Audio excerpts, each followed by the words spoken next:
My wife used to sing this song to Izzy each night before bed, but I always worked too late to join them. Will you dream a dream for me if I sit by your side and hold you so tight? Know that I will always love you, even though we both know that we must say goodnight.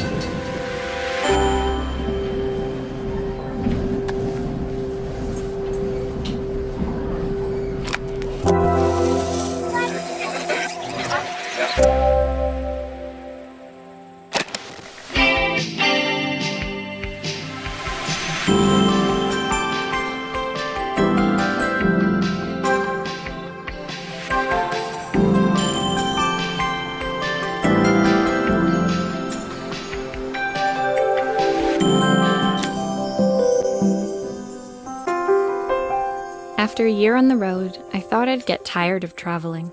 The endless clatter of railways, highways, and everything in between.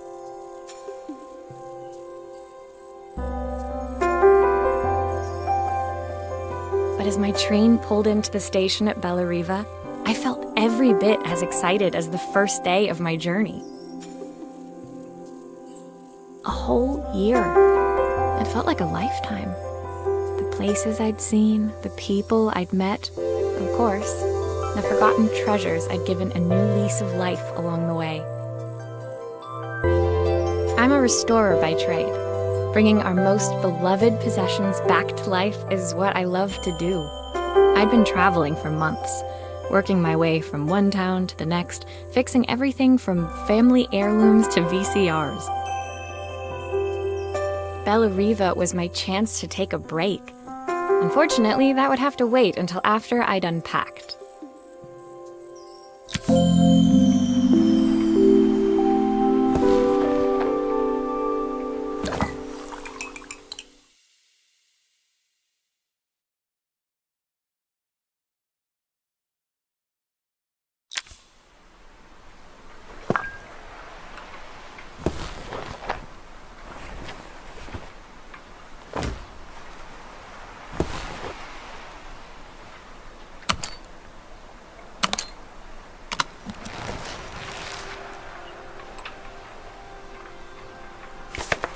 My passport.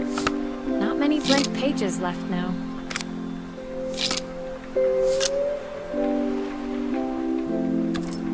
I saw a guitarist wearing these at a show once.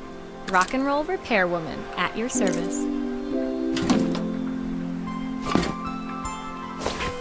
My favorite overalls. These will never go out of style.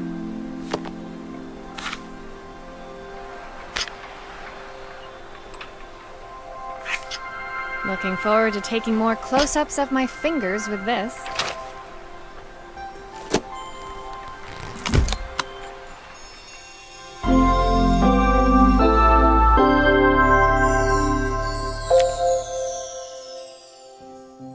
Finally, I'd made it to 벨라리바.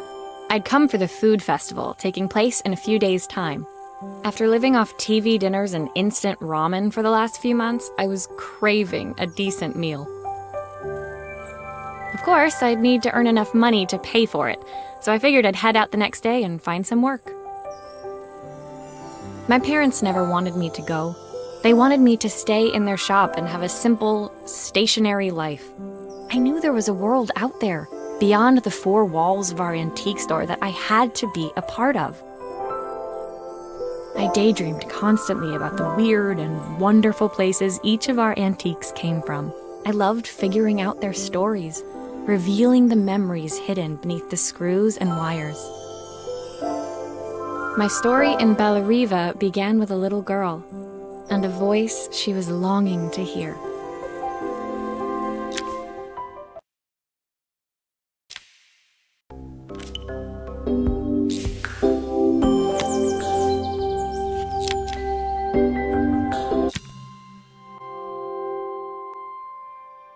It was my first morning in Bellariva, and I couldn't wait to leave my hotel and explore.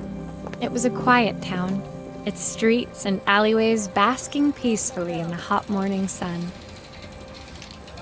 In the main square, meanwhile, preparations were underway for the festival in a few days' time. As I handed out my flyers, I wondered what the people of Bellariva would need me to fix. So far, everything here seemed perfect. I was starting to worry I'd made a mistake when I felt someone tapping me on the back. Hi, I'm Izzy. Do you know how to fix things? It was a little girl, maybe 7 years old, who must have gotten hold of one of my flyers. She rummaged around in her backpack until she hauled out a battered red cassette deck. My tape is broken and I can't make it work anymore. I tried to fix it myself, but there's this metal thing in the way. Can you try?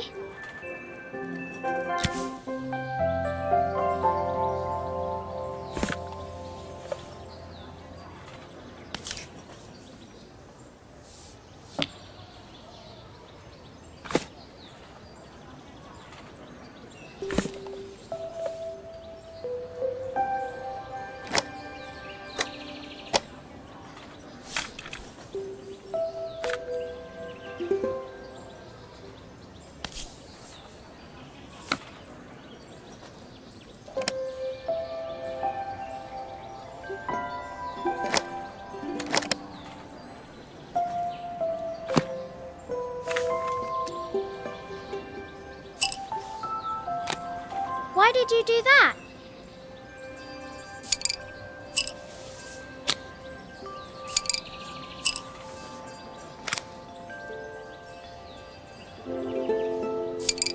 How did you do that? I didn't see.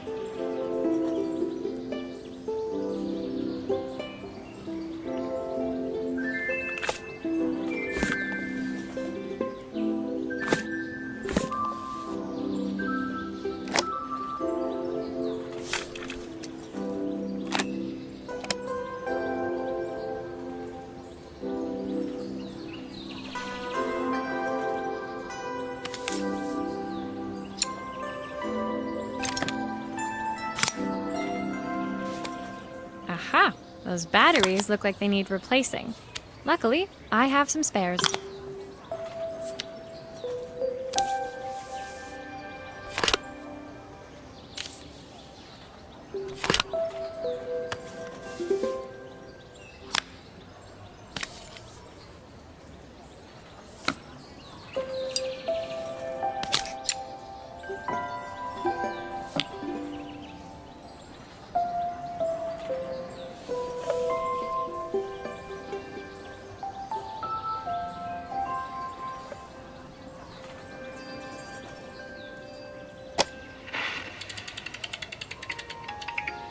Will you dream a dream for me if I sit by your side and hold you so tight?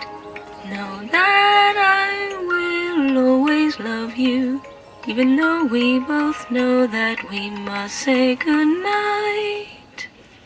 Good night, my darling.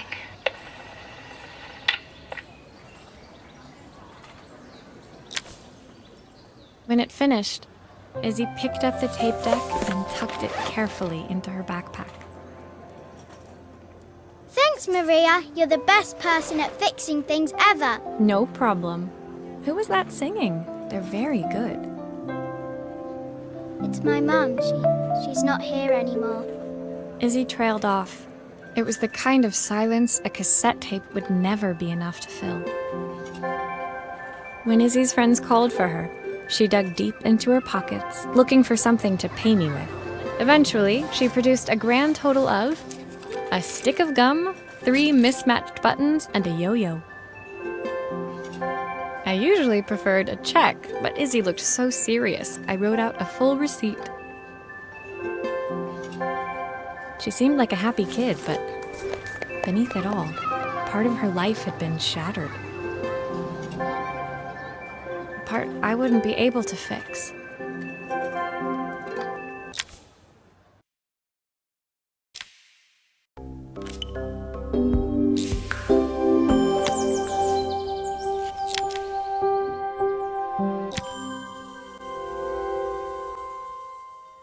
My first repair complete, I spent the rest of the day doing small jobs in and around the square.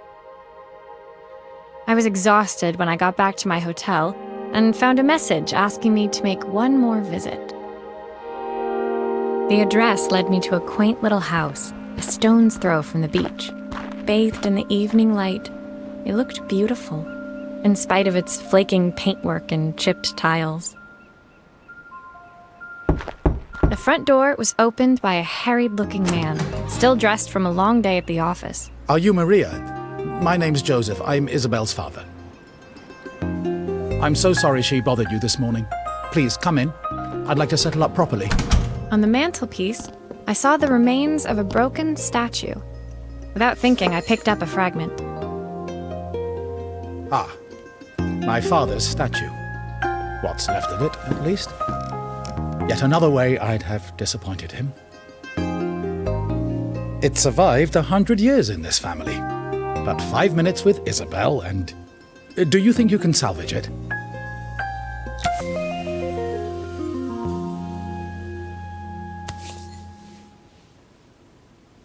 Will you be able to see the glue afterwards? I don't want people seeing the cracks.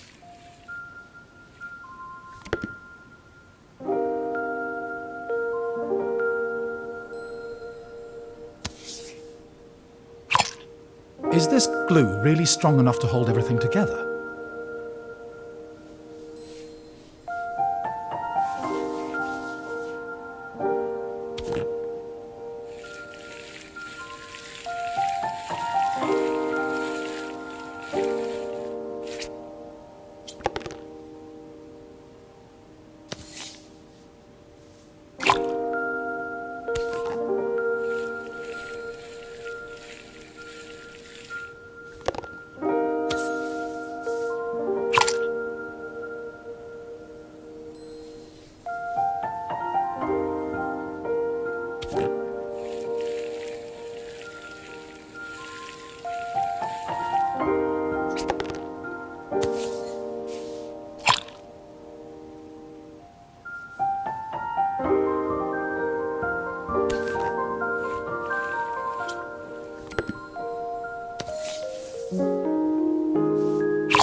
Sometimes I think my daughter should come with a warning label.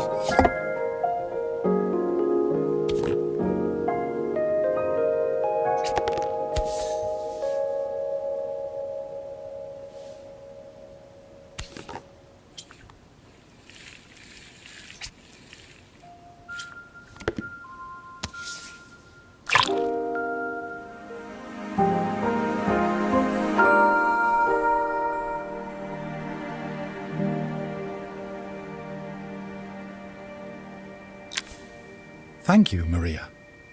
It looks as perfect as it ever did. My father wanted me to make something of myself. He didn't have time for anything less. As Joseph put the statue back on the shelf, it nudged against the family portrait stood proudly next to it. So he was Bellariva's mayor. And that was Izzy's mom. They must both miss her so much. Sorry.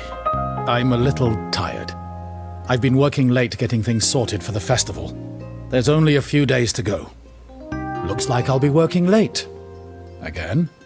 When I told my parents I wanted to leave, they always found an excuse to be busy, to avoid talking about it. I guess keeping themselves occupied was their way of pretending it wasn't happening. Joseph's work must have been taking up so much of his time. But maybe that was what he wanted. I just hoped he was finding enough time for Izzy, too.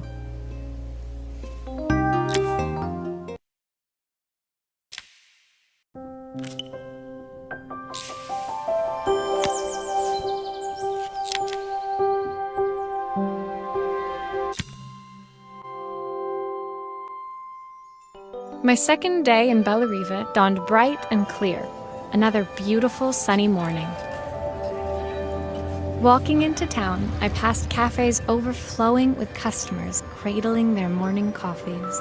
I stopped, breathing in the smell of roasted coffee beans and freshly baked pastries. I was about to go inside when the owner of Carmen's, the cafe next door, stopped me. Hello, Maria? Were you here yesterday handing out flyers? I have a job for you. Her place was petite, tucked between its competitors as if hoping they wouldn't notice. Judging by the empty tables inside, though, her potential customers hadn't noticed it either. It's a bit slow today, but we're just getting started. I'm sure it'll pick up soon. As Carmen chatted, she walked over to the counter and returned with an old rotary phone. At least I've got plenty of time to practice my recipe for the festival. It's a new special I've been working on. I was hoping to call my sister for some, seasoning tips, but it won't connect. Can you see if you can figure out what's wrong?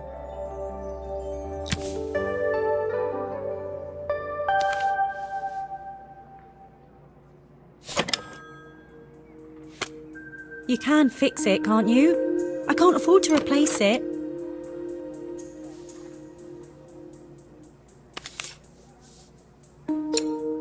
Obviously, we'd normally be much busier than this.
Looks like this new circuit board is all hooked up.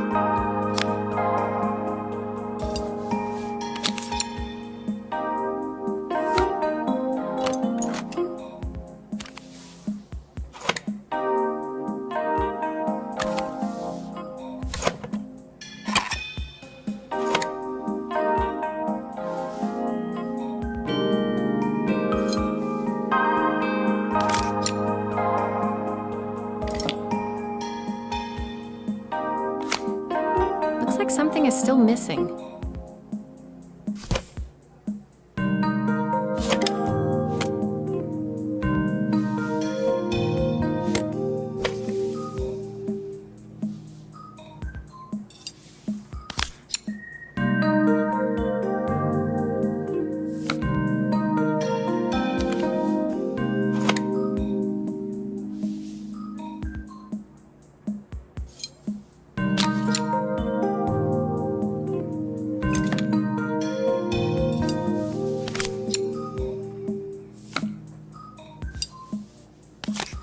There's still a part I need to attach. Where does it go?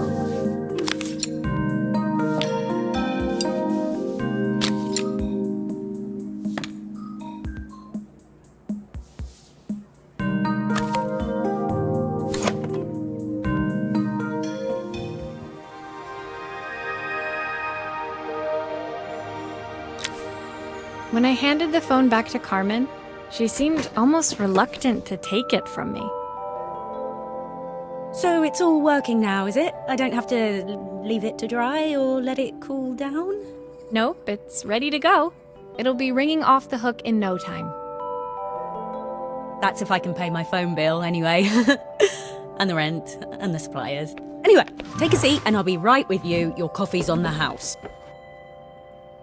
I sat at one of the empty tables, while at the counter, Carmen had started dialing the phone. Hello? How's my favourite sister doing today? As she talked, Carmen became more and more tense.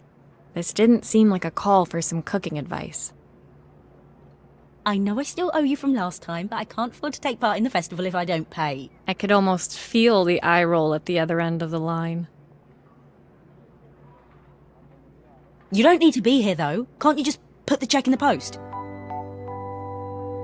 When the call ended, Carmen brought me my coffee, her hands trembling. Sorry about that. My sister's decided to fly in for a visit. Oh God, I have to get ready. Actually, I might have another job for you. Can you come by tomorrow?